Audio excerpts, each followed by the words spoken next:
Hello, Lifetime Learning Institute students. My name is Debbie Tipping.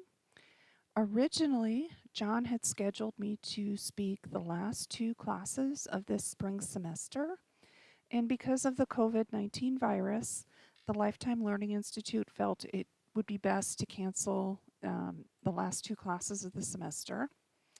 I offered to John to record this DNA presentation for you, and honestly, this is my sixth try, so I'm hoping I'll get through the end this time.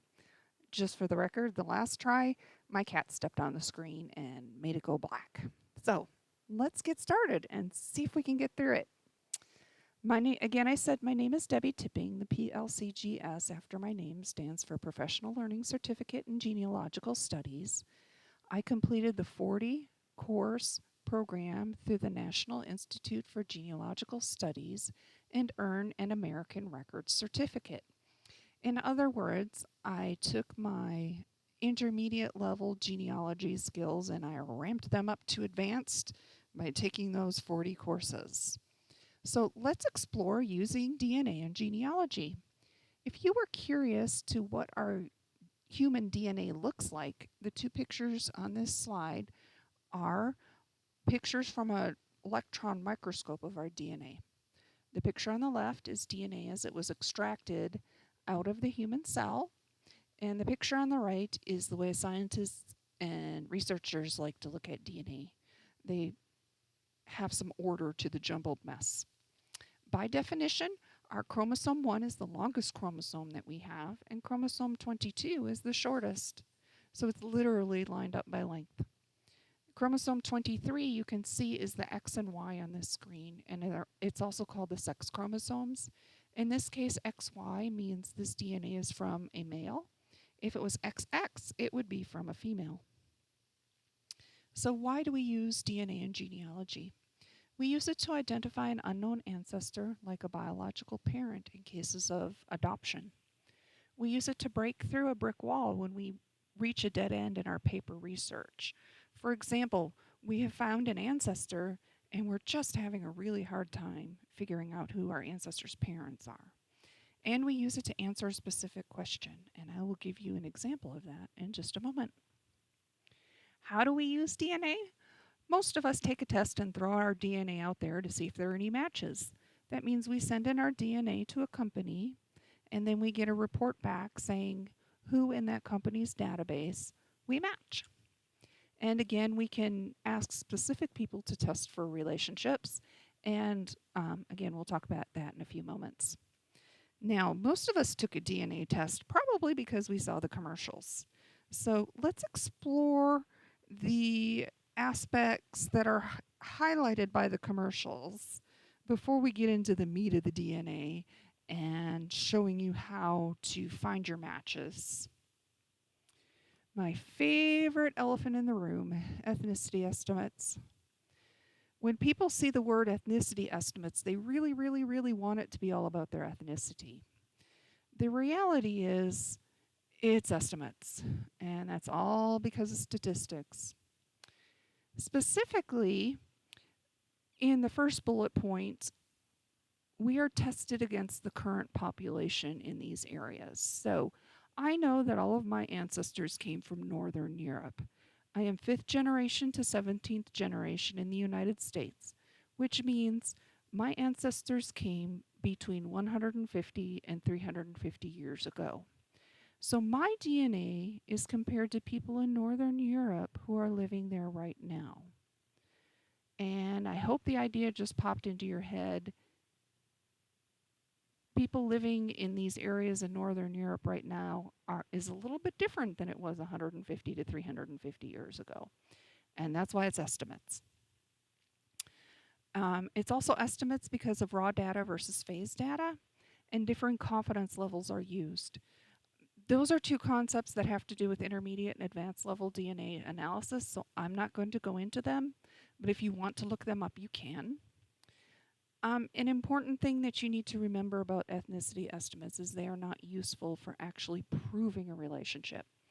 For example, looking at that estimate on this screen, I cannot say that I know my third great grandfather is absolutely Eastern European. Yeah, that's just not the way it works. So they're interesting, but we can't prove relationships with them. Oh, and did I mention they're estimates because of statistics? Yeah, I took statistics in college. On the first day of class, my professor got up in front of the class and said, I can make numbers say anything I want them to. And we're going to spend the next semester showing you how. And did I mention statistics were the reasons why they're estimates? Or as Mark Twain said, facts are stubborn things, but statistics are pliable. Now, just so you know, the testing companies are trying to get the ethnicity estimates to be as accurate as they can be. But just know they're always going to be estimates, so they're never going to be completely perfect. If you would like to calculate your actual ethnicities, here's the way I calculated my ethnicities. I'm only showing you 2 of the ethnicities so that it's smaller amount of information so you can actually see it on the screen instead of having tiny, tiny print. So let's look at my Dutch ancestors. So I have a great-great-grandfather who is my immigrant ancestor. And if you remember, we inherit half of our DNA from each of our parents, 1/4 of our DNA from each of our grandparents, 1/8 of our DNA from each of our great grandparents, 1/16 of our DNA from our great great grandparents, which is the case here, and then 1/32 of our DNA from our third great great grandparents, which is the case here and here. So to find out my Dutch ethnicity estimate, and actually it wouldn't be an estimate, to find out my Dutch ethnicity, I added these 3 fractions together and came up with 1/8. And then I did the division to come up with 12.5% Dutch. So I can prove that I'm 12.85% Dutch. Now I listed the unknown here because I wanted to show you in these calculations. For example, my Felch family, I have not found who my third great grandparents are. So this fraction right here is unknown. And for my Flint family, here you see this is my 9th great grandfather. Well, I don't know who my 10th and 11th and 12th and 13th great grandmothers, where their families come from. So I need to research these women, and you can see here the percentage that I need to calculate for these unknowns. And totally in my entire family, I like to tease that I'm 24.8% unknown. That just means I have some work to do to finish out my family trees, if there is such a thing as finishing a family tree. The other aspect that is highlighted by the commercials is health testing. And I want you to know that when the first company started testing DNA in the year 2000, they intentionally did not test the known parts of our DNA that contain information about cancer or contain information about traits or conditions that we can pass along to our children. They were very worried about the morality of testing those areas and then having to report those test results to people in just an email. So they intentionally did not test those parts of the DNA with known identifiable conditions. The same thing for the second company. They also did not test known areas of our DNA that give us information about health. Then 23andMe came along. And 23andMe's business model was to offer DNA testing to people to give them information about their health. Then to ask these people that take these tests, are they willing to share their DNA for research purposes? And then they sell that DNA that people are willing to share to big pharmaceutical companies. That was the business model. And in 2018, their database was big enough that the companies listed on your screen here did actually purchase DNA from 23andMe. Now, it's important to know that you give permission to allow companies to do things with your DNA, or you also tell them, do not do things with my DNA. And you can go in and change your permissions if you're not comfortable with how they're set up at the time. The other thing you need to know is in the case of 23andMe, they did not give the people's name with their DNA. They assigned every test kit a random identification number, and they did not give the key to that random identification number to the big pharmaceutical companies.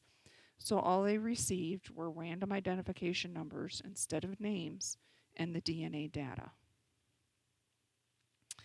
An important thing to know is health testing is not a substitute for medical care. Not everything that can happen with us is a result of what is coded in our DNA. It says that in the test kits in fine print, but some people get really excited and kind of skip that part or don't notice. Another thing you need to know is you still need to see your healthcare provider or your doctor regularly. If you've done a health test and something comes up that you have some questions about, please don't Google it. I have looked at several articles that were supposed to be written for lay people. That means people who do not understand medical terminology as well, and they can be very misleading. So if you have a question about what popped up on your health report, please go ahead and call your healthcare provider. You will end up talking to a nurse or a medical assistant, and these people are very knowledgeable. They will ask the doctor if they don't know the answer themselves, and they can get back to you and let you know what some of these things are. Let's make sure when we get started evaluating our DNA that we're all on the same page and we all have the same basic understanding. When you received the email from John sharing this link to this video, there was a request that you watch the 4 types of DNA video and the autosomal DNA video from learn.genetics.utah.edu. If you have not watched those 2 videos yet, if you would go ahead and hover your cursor or your mouse or whatever over this video, you will see the pause button. Go ahead and hit the pause button, go back to your email and watch those 2 videos, and then come back and join us. Each of those videos is less than 2 minutes in length, so it will not take long, and they're not highly technical videos, but they will give you a basic level of understanding for us to proceed in our talk. So I'm going to intentionally be quiet for a few seconds and let you hit pause and watch those videos.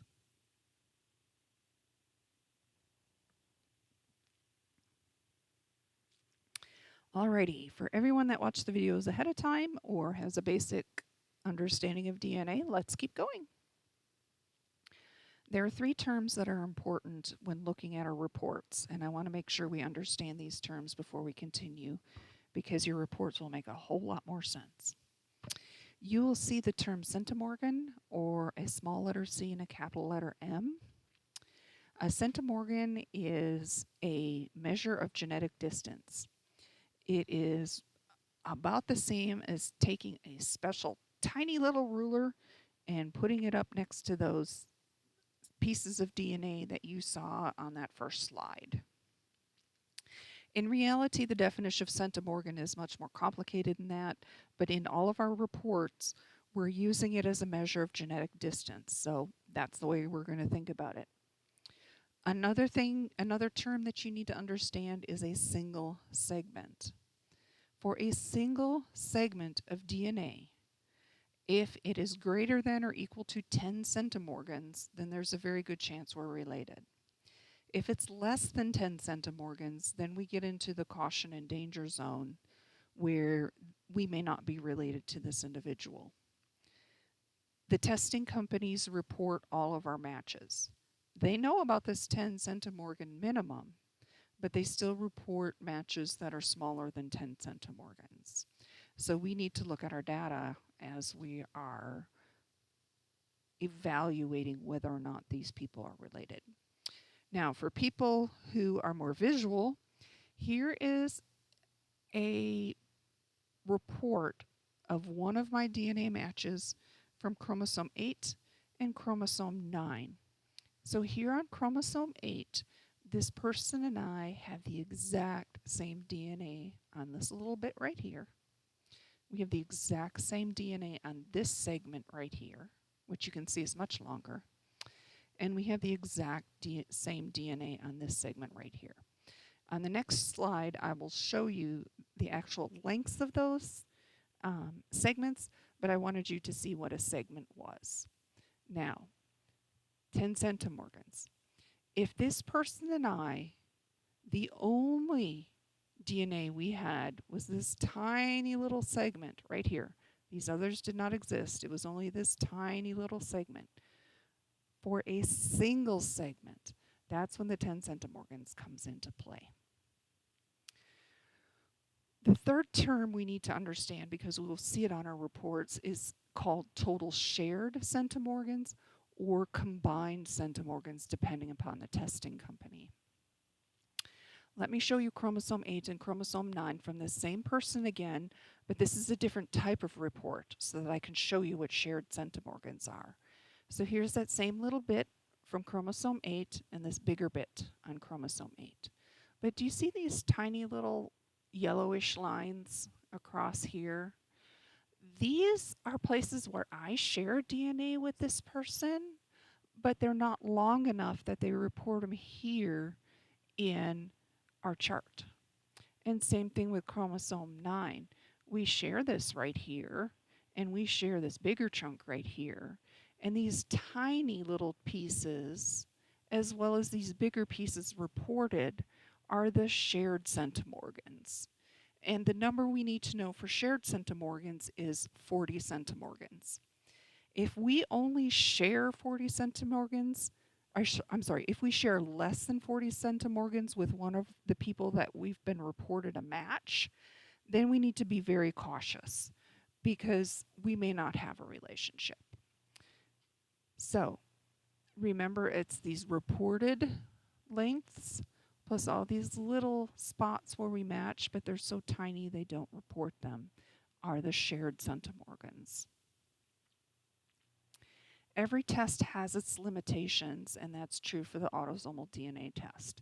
So if you paid less than $100 for an autosomal DNA test, for a DNA test, then you probably tested autosomal DNA.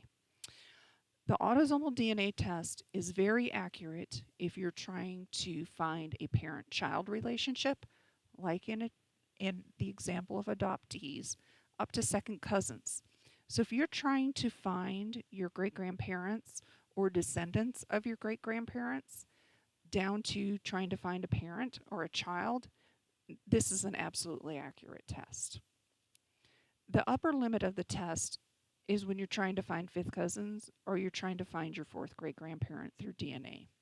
When you get above second cousins and you get up to the fifth cousin range, where with fifth cousins we have the same fourth great-grandparent,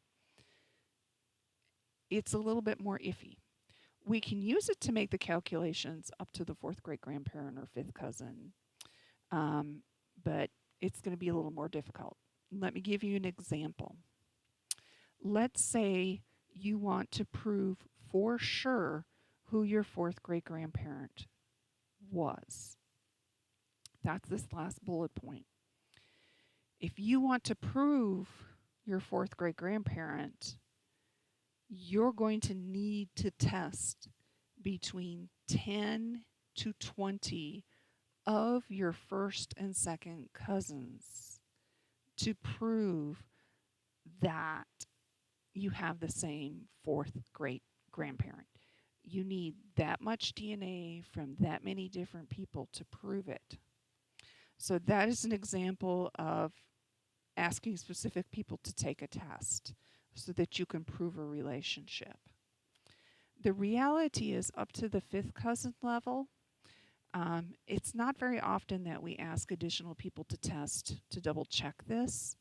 The reality is, with our testing companies, as big as some of the databases are, there may be enough people that have tested to show this.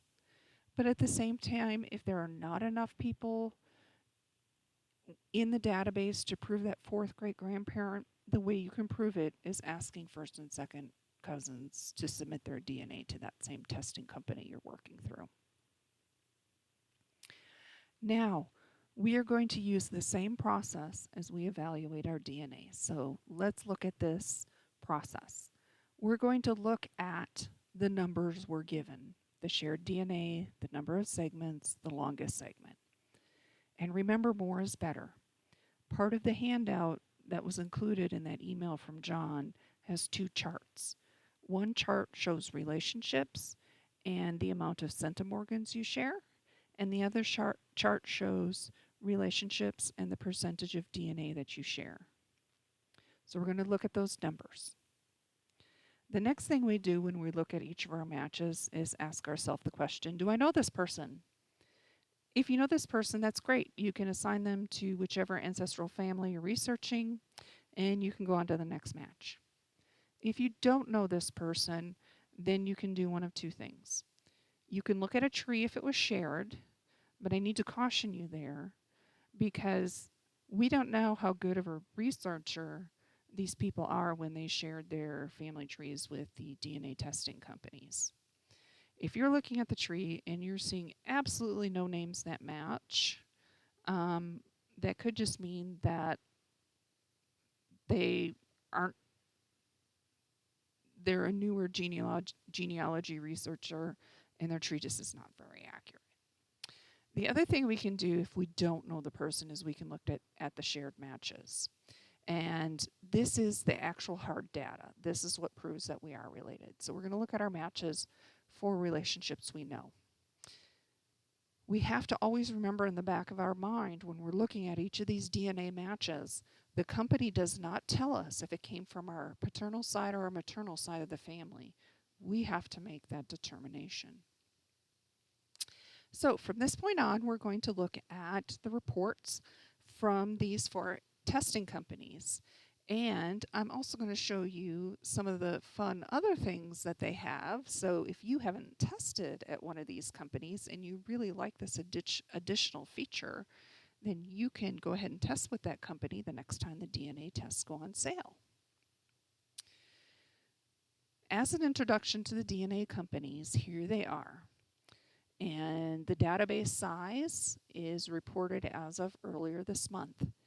So Ancestry has 15 million kits in its database. 23andMe has 10 million. MyHeritage has 3.8 million.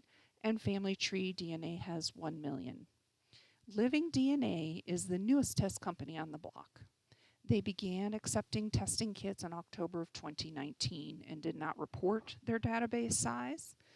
But the interesting thing about Living DNA is because they are such a small company, they will accept transfers of DNA from other companies. So you can literally download your DNA results from one of these other companies and then upload it to Living DNA and be able to compare your DNA with their database.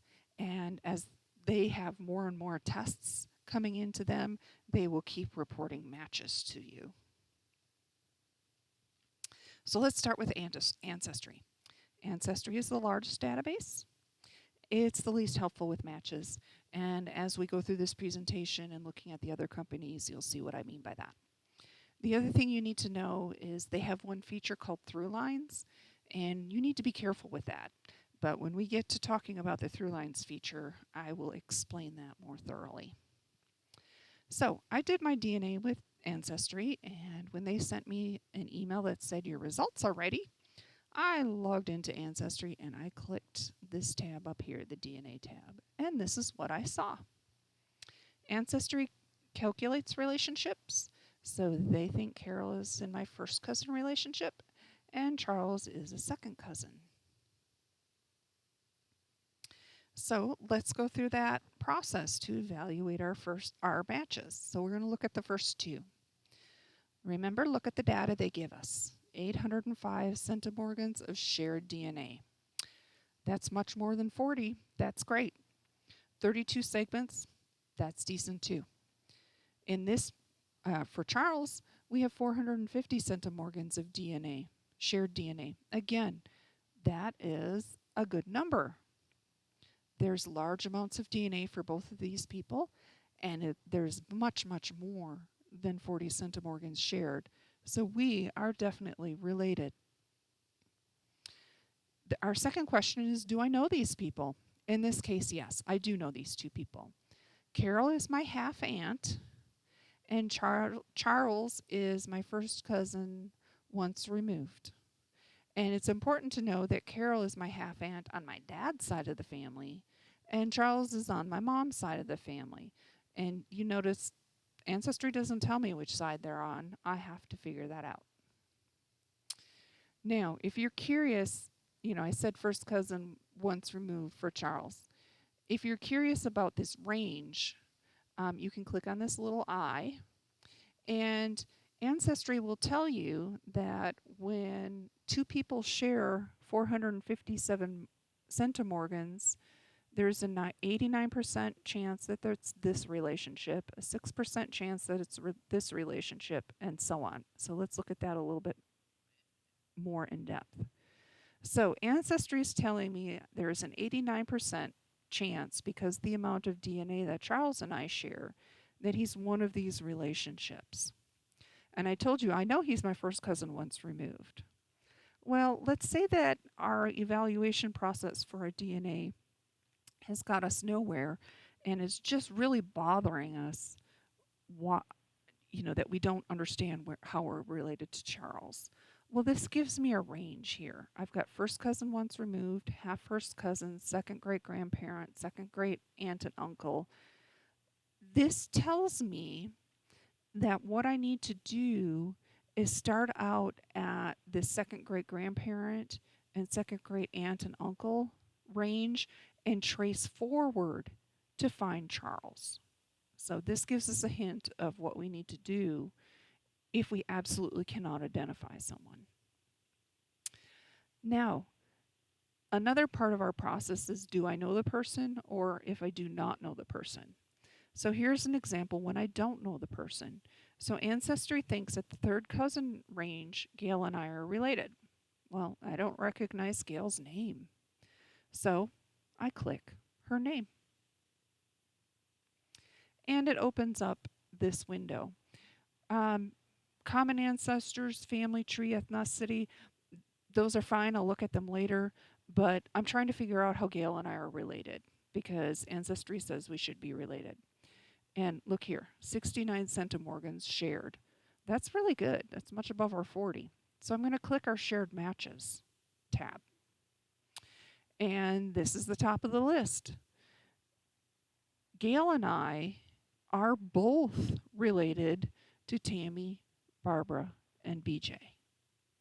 Guess what? I know who Barbara is. I know which family she's from.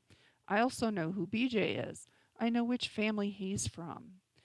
So, because I know who these two are from, that means Gail is from that same family. And in this case, this is the Jorgensen family.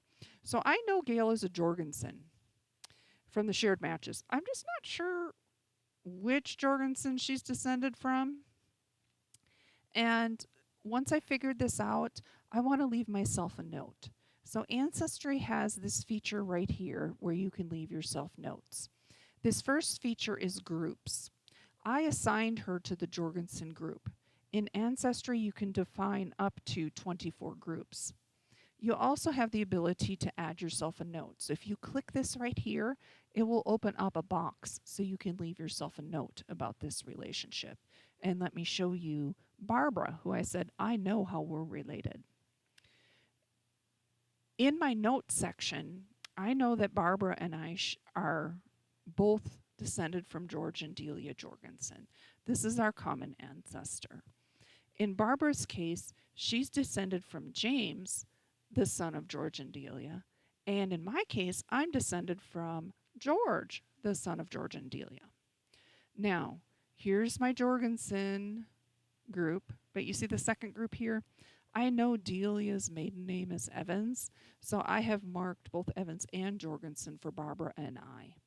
Ancestry has a feature where you can actually look at only one of your groups matches, and you can do some analysis from there. Another feature of Ancestry is this common ancestor feature. Before we talk about that, let's look here. So Randy is listed as a distant cousin. We share only 13 centimorgans across one segment. So this is a single segment of 13 centimorgans. This is close to our 10 centimorgan minimum. So we know that we're going to be much more distantly related than some of these other people that had many more centimorgans shared and many more segments.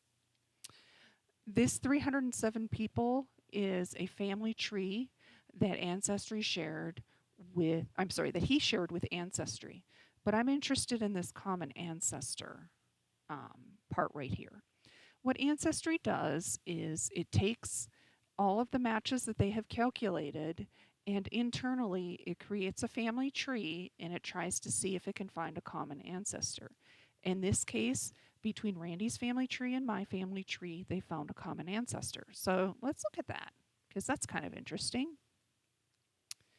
So again, this page pops up just like we saw with Gail, but this time I am interested in this common ancestors over here. So Ancestry calculated that Jean-Baptiste Denis and Marie are our common ancestors. But it says potential ancestor.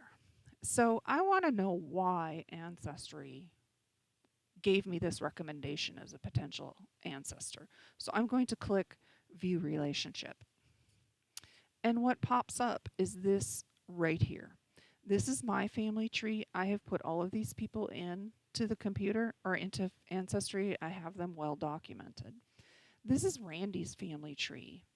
And the dotted lines around it have to do with Ancestry's calculations, and or maybe his tree doesn't have as many sources. So again, Ancestry thinks Jean-Baptiste Denis is my fourth great grandfather. So I'm going to click this evaluate button here because I need to evaluate this relationship before I put it into my family tree. I want to see why Ancestry thinks this is true. And when I click the evaluate button, this little sidebar here opens. And Ancestry tells me it looked at 4-member trees to come up with this recommendation of my fourth great grandparent. But I want you to look closely at these 4-member trees. In this family tree, there is only one record. That means for every single person and every single date and location in this entire family tree, they only have listed one source citation. Same with this family tree. Only one source citation. For this third family tree, there you see the top of the number 0, and I can tell you for the fourth family tree, there were 0 records as well. So, I don't know how accurate these family trees are because they haven't attached source citations to their information that they've gathered, so I can look at the source citations and see how accurate the family trees are. What do? I'm not going to just copy Jean-Baptiste Denis into my family tree as the father of Francois Denis. At the same time, I'm not going to completely ignore him because for some reason these 4 family trees think he's the guy, but they don't offer any proof as to why they think he's the guy. Any one of these 4 family trees or all 4 family trees can be completely accurate and very well researched trees. I just can't tell that because they didn't write the source or include the source citations when they uploaded the tree. So like I do with every online tree that I see that doesn't have good source citations and I'm stuck, I call it a roadmap. I will consider it, and if it ends up being absolutely accurate, great. But if it's not accurate, That's okay. I was completely stuck. I needed someplace to look. Francois Denis was born in 1824 in Belgium and he died in the United States. So Ancestry thinks Jean Francois is his brother and Jean Baptiste is their father in common. So when I get to the point where I'm looking through Belgian records, I will look for Jean Baptiste and see if this is true. And as I'm looking for Francois in those Belgian records, I have the hunch that Francois might be a really common first name. I'm not sure how common Denis is for the last name.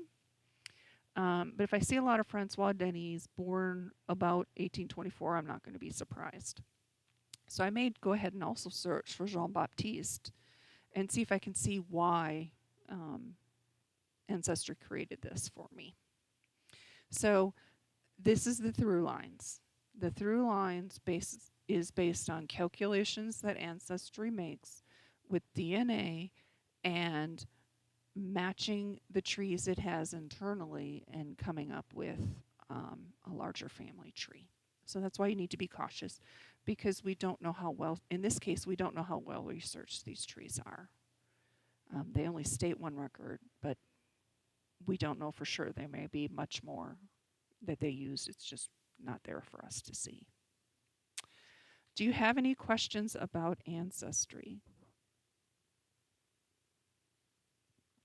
If you do at this point, please go ahead and hit the pause button. Write your questions down. And when we're done with the presentation, please go ahead and email me the questions. Again, that handout that came with the email with the link to this presentation has my email address at the bottom of every page.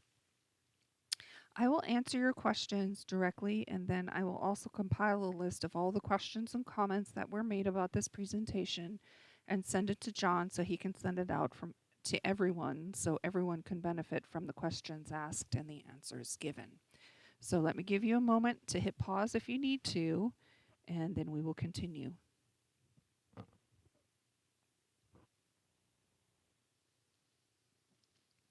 Okay, so we've done this process once. We're going to do it again. So here it is again. We're going to look at the numbers that were reported. Do we know the person? If we do, great. If we don't, we're going to look for the shared matches. Let's look at 23andMe, the second largest database.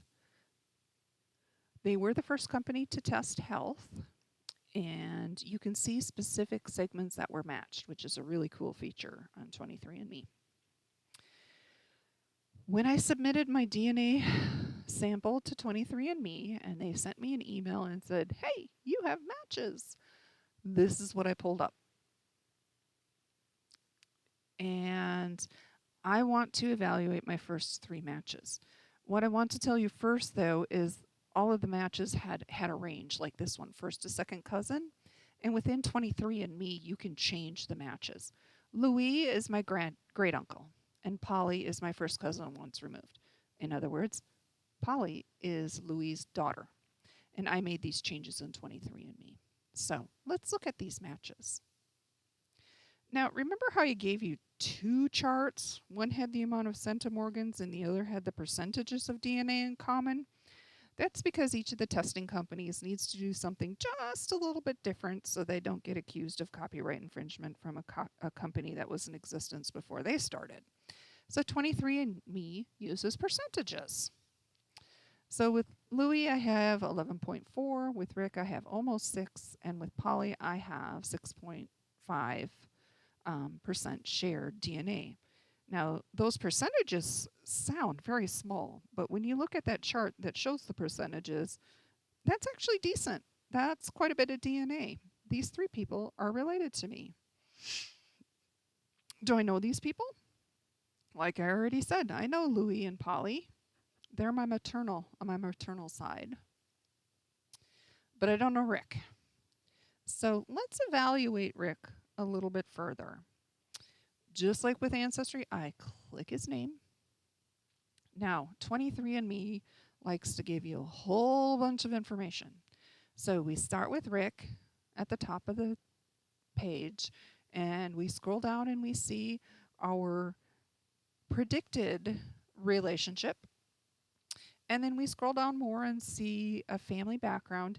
Here I reported to 23andMe the birthplaces of my grandparents. Here Rick did not, so I can't compare those. Here is our ethnicity estimates. And here are maternal and paternal haplogroups. That's something you use in intermediate and advanced level analysis of DNA. And then there's Neanderthal ancestry, which always makes me giggle. And here's what I want. I want to know my shared matches. In this case, 23andMe calls them relatives in common. So I am going to click that button at the very bottom of the page. And this pops up. I have this whole page of shared matches. And here it reports my relationship to this person and Rick's relationship to the person. And as you see, there's 7 pages of them here, so I have many more than just this. And look at this. I know Jean.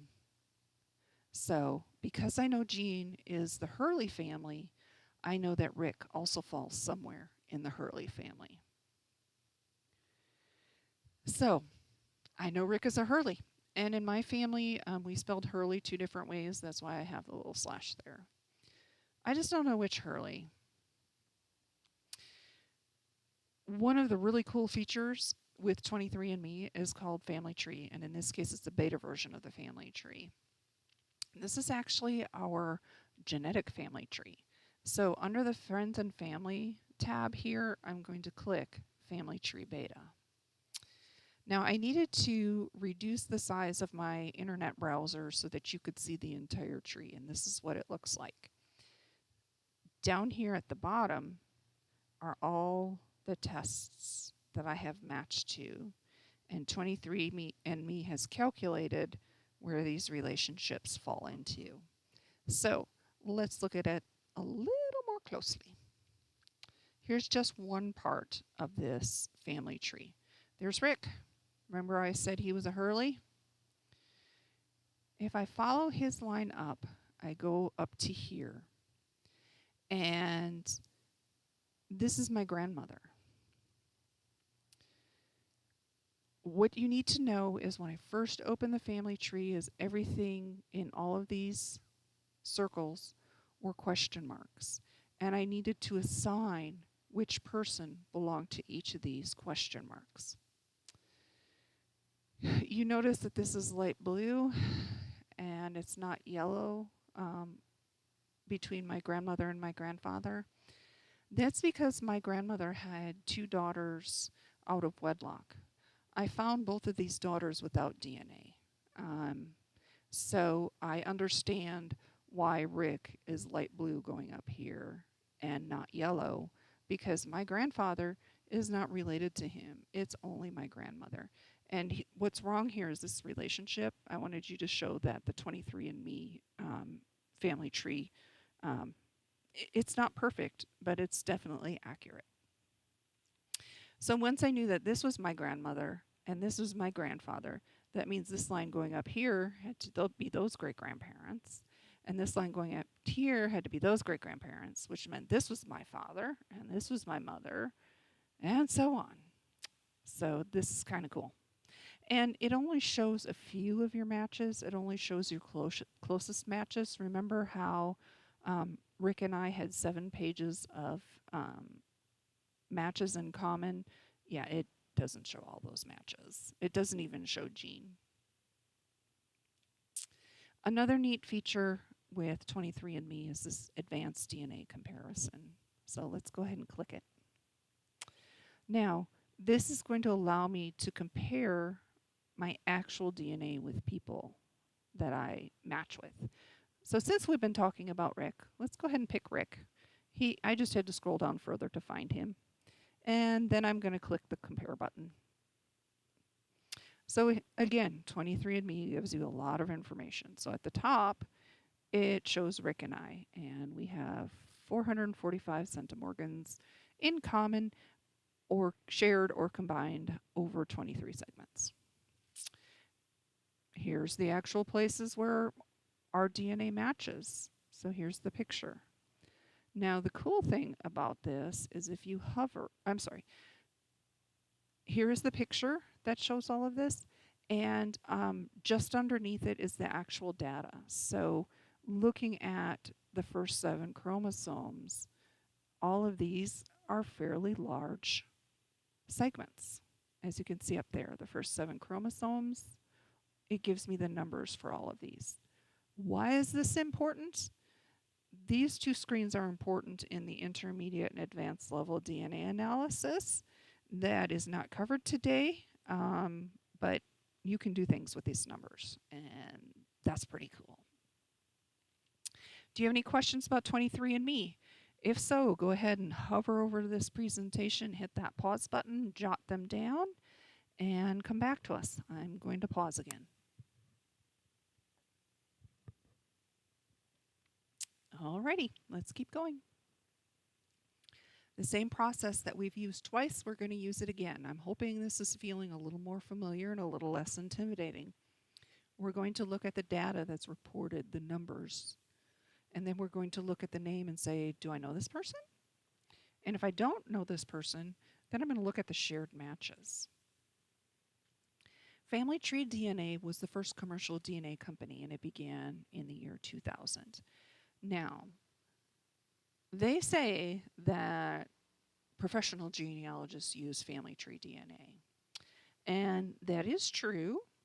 And that statement implies that if you try to email these people, you will get responses. Yeah, not so much. We'll talk about that later. But let's look at family tree DNA.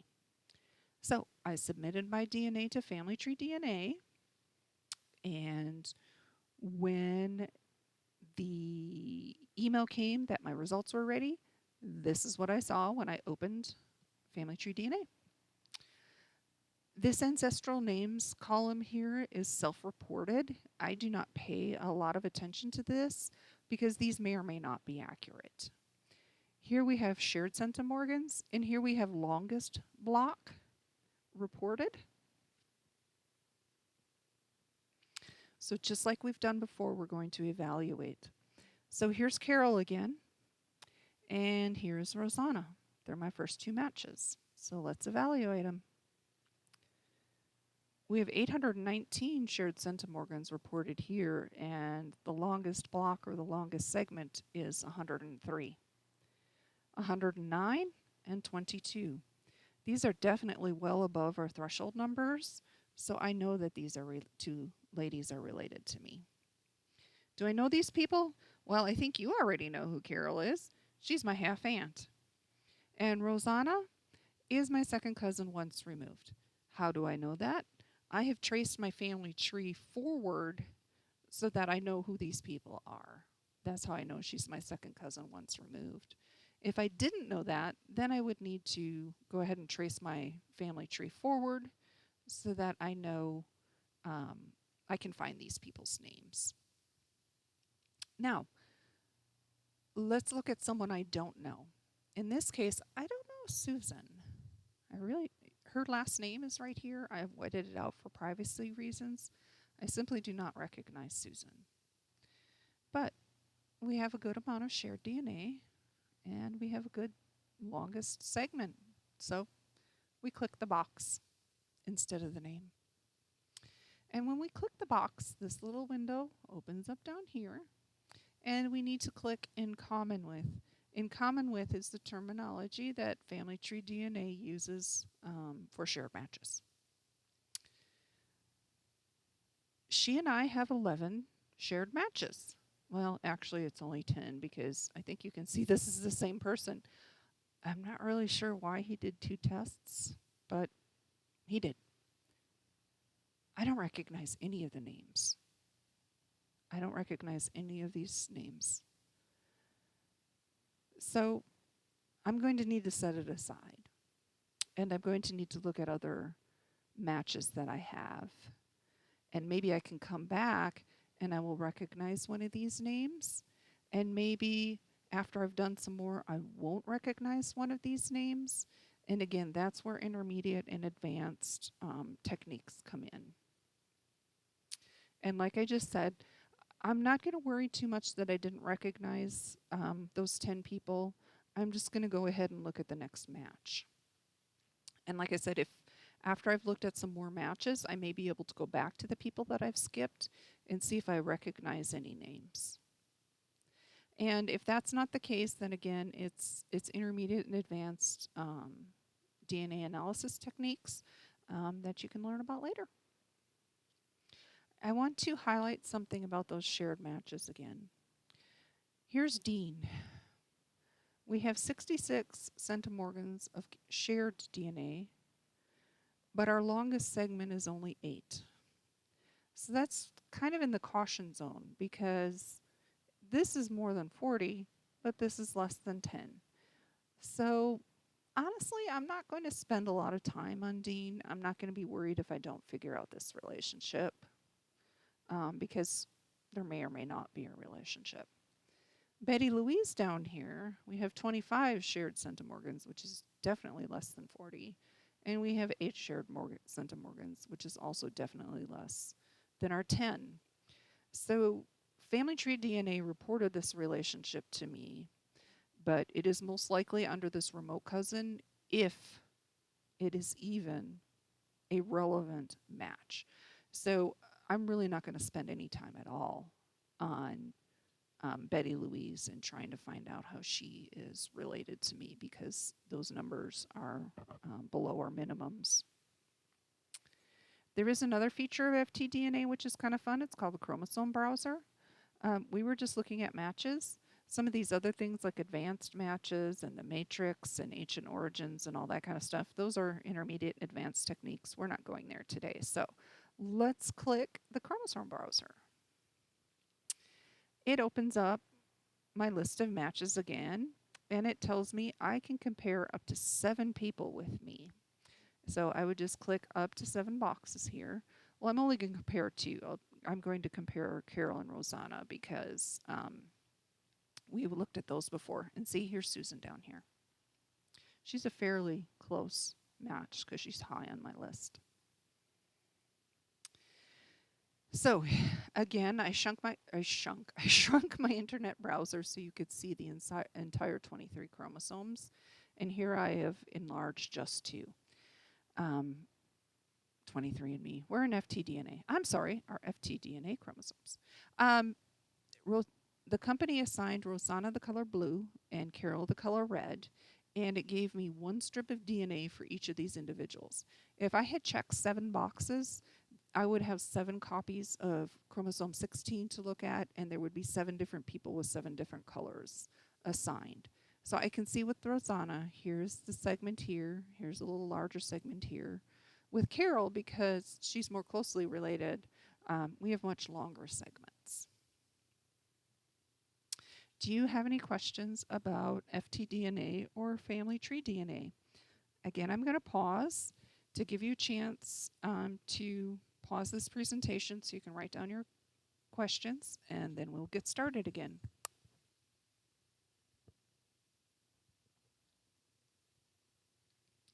Alrighty, the last testing company. Same process. I hope by now this feels more familiar. When I did this presentation with my husband knows nothing about DNA with genealogy. And when I got to this point and said, hopefully you're feeling more familiar with this process, he said, yes, I am. So here we go. We're going to look at the data we've been given, the numbers, the shared centimorgans, the combined centimorgans, the longest segments, all of that stuff. And then we're going to say, do I know this person? If we do, great. If we don't, we're going to look for the shared matches again. MyHeritage DNA is unique in that a lot of Europeans use this for testing their DNA. So remember how I said I was 5th generation in the United States?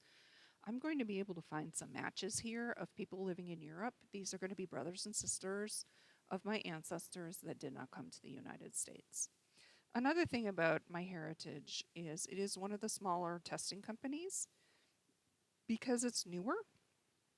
And if you transfer your DNA to the database, you have free access to their database, and you can look at your matches there. So after I uploaded my DNA to MyHeritage, I want to click this tab here. MyHeritage does have other features, like you can look at user-reported family trees. This Discoveries here is it scans the documents that are searchable through MyHeritage and will tell you what documents it finds your ancestors on. So there are a lot of other features here that you have access to for free. So I click DNA, and this is the DNA homepage. This kind of stuff is fun, but I want to look at my matches. And this is the top of my matches page. And looky there, there's Carol again. And remember how I said Europeans use this? You can report where you are from to MyHeritage, and they will give you your country and a little flag symbol. Like Ancestry, MyHeritage has places where they give you the definitions of some of these terms. So let's look at these definitions. So they think Carol is my first cousin to my great aunt. And when I click that question mark, it highlights, here's me, here's first cousin, here's great aunt, here's great grandparent. Well, we know Carol is my half aunt, so she does lie within this circle that I make from where they think the relationship is. She's actually right here. The other thing MyHeritage does is it defines these three terms for you. So let's click that question mark and see what happens. MyHeritage defines shared DNA, it defines shared segments, and it defines the longest segment for us. But let's evaluate the first two matches. So MyHeritage gives us the percentage and the total amount. So I have 12% or 250 centimorgans in common. And here my largest segment is 107. Remember how I told you the companies need to try not to copyright infringe on each other and get sued from each other? And you saw that one of the other companies only reported 103 centimorgans in length? That's because each of the companies does not test exactly the same places of DNA. They test slightly different. So these numbers are going to be a little bit different from company to company, but that's okay because you are comparing matches within this company. Same here for Ava, 93.7 centimorgans total, and our longest segment that we share is 59. These two are both definitely above our 40 combined and 10 single segment. Something to note over here, this little dialog box. In MyHeritage, this is where we can leave our notes. So, like I said, these are good numbers. These two ladies are related to me. Do I know these people? Well, yes, you know Carol by now. Ava is from my Schultz family, which is on my maternal side of the family. I'm not quite sure where Ava falls, but remember Polly and Louie from that other testing company from 23andMe? Yeah, Ava's on that company too. That's how I figured out she was from my Schultz family. Now I scroll down to Stephen because I don't know who Stephen is. So let's look at the evaluation process with MyHeritage. We have 72 shared centimorgans. That's a decent amount. And our longest segment is 24 centimorgans. And again, that's a decent amount. But here we click Review DNA Match to find our shared matches. MyHeritage, like 23andMe, gives us a whole bunch of information. So when I opened up this with Stephen, first I get our overview. Then it gives us the ancestral surnames. These are surnames that I reported to 23andMe, and these are surnames that Stephen reported to 23andMe. And just for the record, I don't recognize any of his surnames, and yet Family Tree DNA says we're related. And then here are ancestral places. They give us a little map. Stephen has all of this within MyHeritage. I haven't done this yet, so it only shows Stephen's locations on the map. Now we get to the good part, our matches. And this is only the top 4 matches. I do have 163 DNA matches with Stephen. The important thing is I recognize Rosanna. Rosanna is one of the people I know, she's from my Eastman family. So I know her. I know where to classify Stephen. And you remember that little word bubble that I showed you? I could write Eastman up in the word bubble next to Stephen.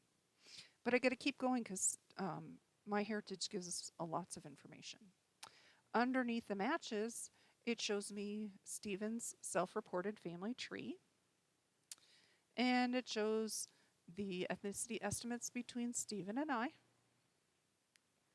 And it shows our shared DNA segments. So this is where Stephen and I match with our DNA. And with this company, if you hover over a shared match, it will open a box that tells you where exactly the match is and how long of a segment it is. So this is a 14 centimorgan segment. So this is a decent size. MyHeritage has some pretty cool tools. So we're going to go back up to the DNA tab and we're going to click DNA Tools. Now we've already gone through the chromosome browser and I showed you the combined ethnicity map just between Stephen and I. You can play with those two features if you'd like to. But what I want to show you is autoclusters because those are way cool. So when you open that autoclusters, when you click that autoclusters button, it opens up this page. It tells you about autoclusters and then you want to click generate. And then it pops up with this message. We've started creating autoclusters for you. This process can be between a few minutes and several hours.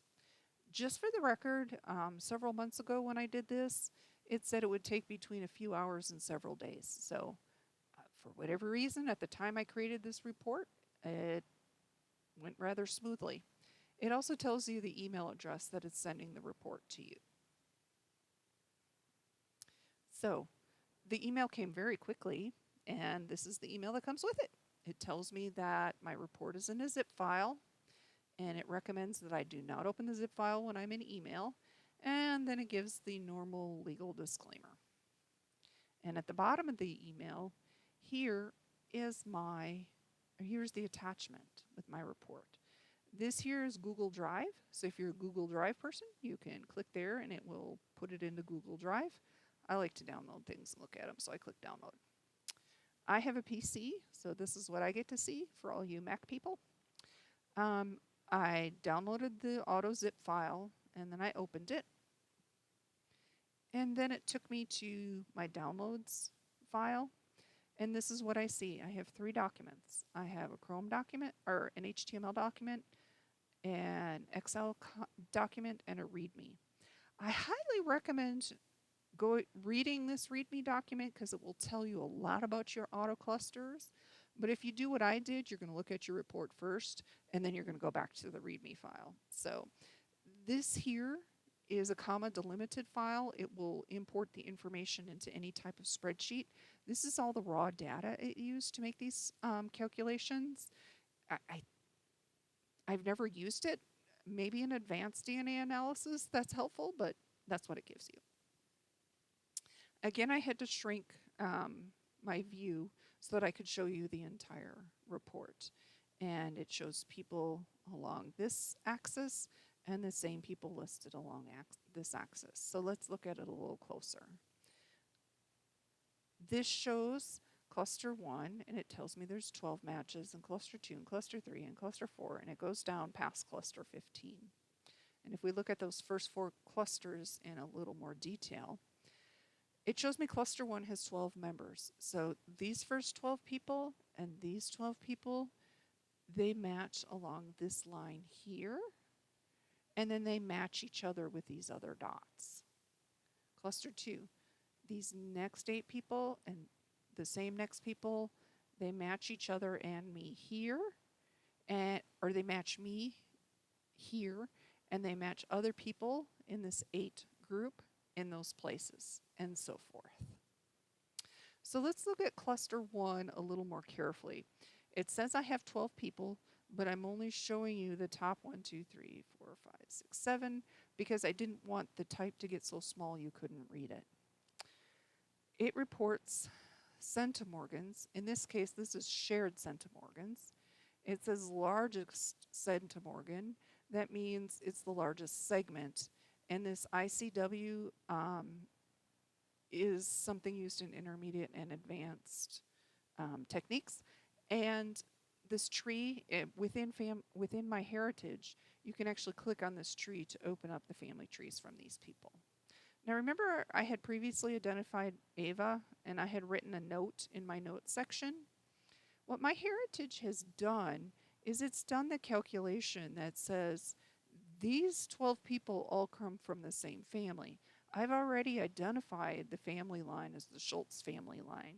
So, in theory, these 7 people plus the ones listed below, this whole cluster of 12 people should all be from the Schultz line. But remember how we talked about 40 and 10 as minimum? Look at these 3. These 3 are all below the 40 centimorgan shared that we like to see. Same with these 3. These are all below the 40 centimorgans shared. Now, the longest segment is decent sized, but these 6 people I'm going to have to put in my danger zone. They may or may not be Schultz families. Schultz is a Germanic family. It may be that these are German families that came from the same region as my Schultz family, that I'm not actually going to find these people on my family tree. Okay? So again, we can't just completely believe the reports we see. We have to go a little bit deeper and look at the numbers involved. Do you have any questions about my heritage? Again, I'm going to pause so that you can pause this presentation and write down your questions. And I will give you a hint that I only have 2 slides left, so we're almost done.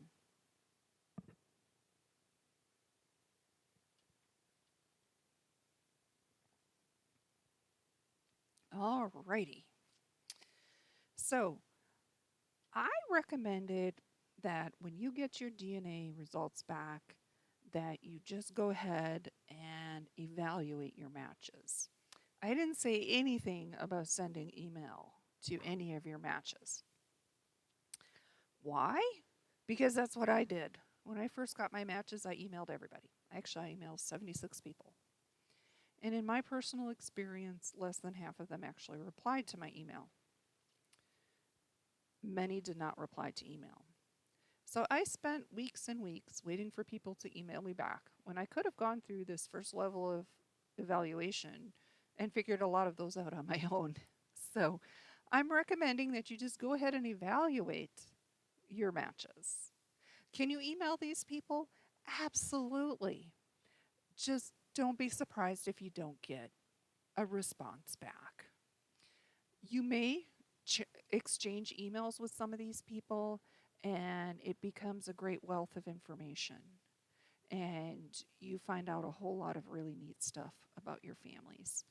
Or, like I said, they just may not reply. So that is my experience with emailing, and that's why I didn't recommend that you do that right off the bat. Just go ahead and evaluate those relationships. So, my last slide. So, any questions you have, any comments you have, please go ahead and email those to me. I will answer your questions, and like I said, I will compile the questions and ask John to email them to everyone. The original plan was that I would be standing in front of you giving this presentation, and from the questions you asked and the comments that you shared, I would create a presentation for the class on March 25th. Well, because we needed to switch to you watching a video, I'm not going to be able to create that second presentation quite so quickly. I need to give you about a week for people to watch the video and to send questions so that I can see where people are still looking for some more information about DNA and genealogy. And for that matter, if you have other questions about genealogy, please go ahead and send those too. And depending upon what I receive, if I can get to that, I will in the presentation for next time. So please watch for an email sometime the week of March 30th through the first few days of April. Like I said, I'm going to give you or give everyone a week to watch this video and get questions to me so I can have an idea of where people would like more information about maybe DNA or maybe genealogy in general. And until we meet again via the web, happy researching.